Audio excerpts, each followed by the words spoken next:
ரமேஷ், இங்க இது அரசியல் குற்றச்சாட்டு, தேர்தல் நேரம், ஆளும் கட்சி மேல குற்றச்சாட்டு சொல்லணும் அப்படிங்கிறதுக்காக இந்த குற்றச்சாட்டுகளை முன்வைக்கிறீர்கள் அப்படிங்கிறாங்க. அதை தாண்டி என்டிஏ கூட்டணி மீது திமுகவும் அதன் கூட்டணி கட்சிகளும் வைக்கக்கூடிய இன்னொரு புகார், ஒரு வெறுப்பு அரசியலை தமிழ்நாட்டில் பரப்புறீங்க அப்படிங்கிற ஒரு பார்வை.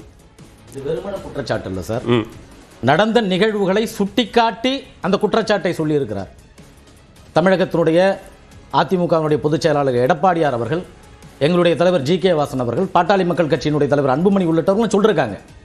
இன்றைக்கு கடந்த சில நாட்களில் கிருஷ்ணகிரியில் 2 வயது சிறுமி பாலியல் பலாத்காரம், அதுவும் பத்திரிகை செய்தி தானே, இட்டுக்கட்டி செய்தி இல்லையா, எதையும் இட்டுக்கட்டி சொல்லலை, பத்திரிகை செய்தி தான். அதே போல் நாமக்கல்லில் 7 வயது சிறுமி பாலியல் வன்புணர்வு ஆகிக்கொண்டிருக்கிறது. அதே போல் கிருஷ்ணகிரியில் 70 வயது மூதாட்டி பாலியல் துன்புறுத்தலுக்கு ஆளாகி இருக்கிறாங்க. இப்போ மதுராந்தகம் செங்கல்பட்டில் ஒரு சிறுவன் 2 சிறுமிகளை அழைத்துட்டு போகிறான். அந்த வாகனத்தின் மீது மோதுவது போன்று மோதி அந்த ஒரு சிறுமியை அழைத்து கொண்டு பாலியல் பலாத்காரம் செய்ததன் விளைவு இன்றைக்கு உயர்நீதிமன்றமே தானாக வந்து வழக்கை போடுங்கள் என்று சொல்லுகிறது. இதெல்லாம் ஆதாரம் தானே. இன்றைக்கு அதே போல தூத்துக்குடியில் 17 வயது மாணவி இன்றைக்கு பாலியல் வன்கொடுமைக்கு ஆளாகப்பட்டிருக்கிறார். இதையெல்லாம் செய்தி தான், தரவுகளின் அடிப்படையில் தான் இன்றைக்கு எதிர்க்கட்சிகள் அதிகாரப்பூர்வமாக ஆதாரப்பூர்வமாக அந்த குற்றச்சாட்டை வைக்குது. நீங்க இந்த குற்றச்சாட்டுக்கு பதில் சொல்லுங்க. இன்றைக்கு நீங்க பொறுப்பு டிஜிபி அவர்களும் உள்துறை செயலாளர் அவர்களும் இன்றைக்கு வந்து சொல்றாங்க 2021 வந்து 422 சம்பவம் நடந்தது. ஆனா இன்றைக்கு 2025 401 சம்பவம் தான் நடந்திருக்குன்னு சொல்றீங்களே, இது ஒரு அரசுக்கு இது எப்படி சொல்லுவதற்கு அவர்கள் துணிகிறார்கள்?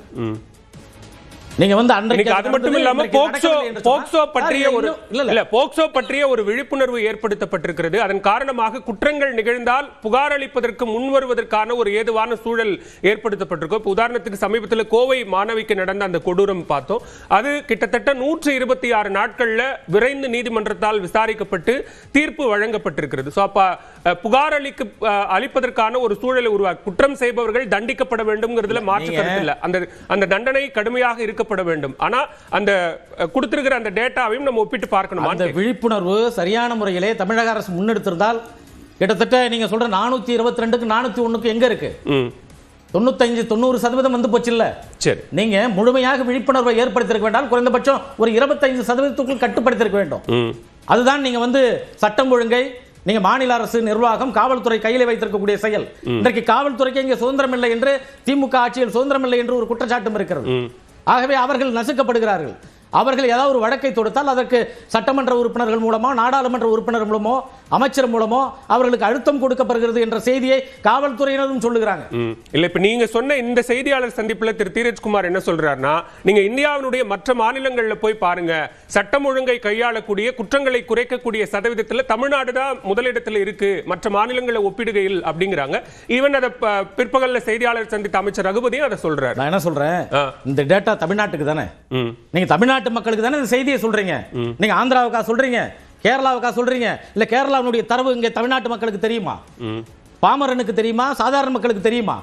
ஆந்திராவுடைய தரவுகளும் தெலுங்கானாவுடைய தரவுகளும் இங்க உள்ளவங்களுக்கு தெரியுமா?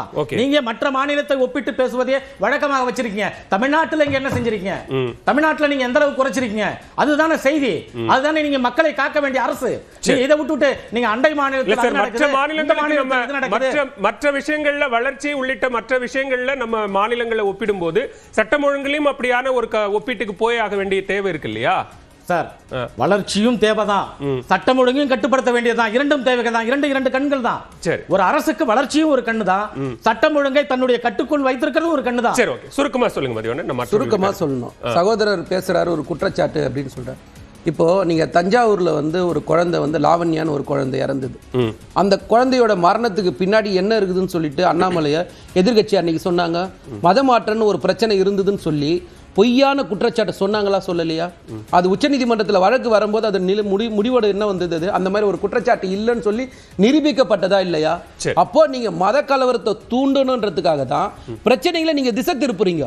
இன்னைக்கு வரைக்கும் எந்த இடத்துலயும் எந்த தப்பையும் நாங்க நியாயப்படுத்துறோம். பேசும். நான் மற்றவர்களுடைய கருத்து வாங்கிட்டு திரு அருணன், இங்க ஆளும் அரசு மீது இங்க இப்ப தற்போதைய சூழல்ல கடந்த 5 ஆண்டுகள்ல குற்றங்கள், சட்டம் ஒழுங்கு பிரச்சனை அதிகரித்திருக்கிறது, குற்றங்கள் அதிகரித்திருக்கிறது அப்படிங்கிற குற்றச்சாட்டை முன்வைக்கிறாங்க. அதே நேரத்தில் திமுகவும் அதன் கூட்டணி கட்சிகளும், விடுதலை சிறுத்தைகள், காங்கிரஸ், இடதுசாரிகள் உட்பட பல்வேறு தரப்பினரும் சொல்றது மதவாதத்தையும் வெறுப்பு அரசியலும் இங்க என்டிஏ விதைக்கிறாங்க அப்படின்னு. என்ன அடிப்படையில் அந்த குற்றச்சாட்டுகள் முன்வைக்கப்படுது? என்கிட்ட தானே கேட்குறீங்க? ஆமா, திரு அருணன் உங்களிடம். நடுவுல அதாவது அதுக்கு வர்றதுக்கு முன்பு நம்முடைய தமாக நண்பர் வந்து ஒரு முக்கியமான விஷயத்தை எழுப்பினாரு. ஐயா, தமிழ்நாட்டுல சட்ட ஒழுங்கு பிரச்சனை பற்றினா தமிழ்நாட்டு புள்ளி விவரங்களை வச்சுதான் பேசணும், மற்ற மாநிலங்களுடன் ஏன் ஒப்பிட்டுறீங்க என்று ஆச்சரியமாச்சு. அவங்களும் ஒரு காங்கிரஸ் கட்சி ஒரு பிரிவு தான், அவர் அகில இந்திய கட்சியில இருந்து வந்தவங்க. ரெண்டாவது, அவங்க இருக்கிறது ஒரு அகில இந்திய அமைப்புல தேசிய ஜனநாயக கூட்டணி, அதுக்கு தலைமை பாஜக. அப்புறம் அந்த கட்சியினுடைய தலைவர் மட்டுமல்ல, நாட்டு பிரதம மந்திரி வந்து இப்பதான் திருச்சியில வந்து முழங்கிட்டு போயிருக்காரு, இங்க சட்ட ஒழுங்கு சரியில்லைன்னு. அப்படி இந்த நாட்டு பிரதம மந்திரி பேசும்போது அப்ப பிற மாநிலங்களோடு ஒப்பிட்டுத்தானங்க செய்வோம். வந்து அதிமுக பேசினாவது ஒத்துக்கொள்ளலாம், ரைட், அவங்க அவங்களும் பிற மாநிலங்கள் இருந்தாலும் கூட. ஆனால் பாஜக தலைவர்களோ பிரதம மந்திரி அப்படி பேசினா நாங்க நிச்சயமா அதுக்கு திருப்பி கேட்கத்தானே செய்வோம். உங்களுடைய ஆட்சி எந்த முறையில நடந்துச்சு, எப்படி இருக்குன்னு ஒரே ஒரு புள்ளி விவரம் தர்றேன். இப்ப பாருங்க, நேஷனல் அப்படி திருப்பி கேட்டா அது நியாயப்படுத்துற மாதிரி ஆயிடாதா? இல்ல, நம்ம உள்ள நிலைமையை புரிந்து கொள்வதற்கு இந்த ஒப்பீடு அவசியம். ஏன்னா கேட்பது பிரதம மந்திரி, அதுதான் நான் சொல்றேன். அதிமுக கேட்டாலாவது அது சரி, அது இந்த மாநிலத்தில் உள்ள எதிர்கட்சி. அவர் பேசுவதற்கு என்ன ஒரு தார்மீக பொறுப்பு இருக்கு? ஒண்ணும் இல்லங்க. இந்த தேசிய குற்ற ஆவண அந்த பீரோ இப்ப 2024 புள்ளி வரை இப்ப 25ல தான் வந்திருக்குது. அது வந்து பெர் கேபிட்டா கணக்கு, அதாவது தனிநபர் சராசரி குற்றம் பாத்தீங்கன்னா இருக்கிறதுல ரொம்ப அதிகமா எங்க இருக்கு என்றால் உத்தரப்பிரதேசத்துலதான் இருக்கு, 7.4. அடுத்து ரொம்ப அதிகமா இருக்குன்னா டெல்லியில, அங்கேயும் இவங்கதான் சட்ட ஒழுங்குக்கு பொறுப்பு அமித்ஷாஜி தான்.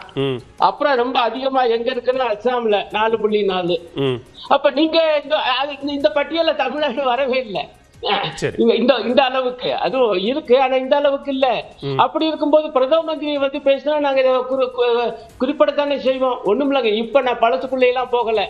ஜம்மு காஷ்மீர்ல சட்ட ஒழுங்கு பொறுப்பு யாருக்கு கிட்ட இருக்கு? அமித்ஷாஜி கிட்ட இருக்கு. மாநிலத்தை காலி பண்ணிட்டாங்க 2019. 7 ஆண்டுகளா மாநிலம் இல்ல, 2 யூனியன் பிரதேசமா உடைச்சு அந்த யூனியன் பிரதேசத்தை சட்ட ஒழுங்கு காக்கிற பொறுப்பு ஒன்றிய உள்துறை அமைச்சர் அமித்ஷா கிட்ட இருக்கு. அங்க இப்ப முன்னாள் முதலமைச்சர் ஃபரூக் அப்துல்லா மீது கொலை வெறி தாக்குதல், நல்ல வழிக்கு உயிர் பழைச்சிட்டாரு. அப்ப நீங்க வந்து தமிழ்நாட்டுல வந்து இப்படி பேசுனீங்கன்னா திருச்சியில வந்து நாங்க திருப்பி கேட்போமா மாட்டோமா? ஆகவே பாஜகவுக்கு தமிழ்நாட்டில் இருக்கக்கூடிய சட்ட ஒழுங்கு பற்றி நீங்க ஒப்பீட்டளவில் அந்த வாதத்தை வைக்கணும்னு சொல்றீங்க. சரி, அது ஏற்றுக்கொள்ளப்படுது. அதே நேரத்துல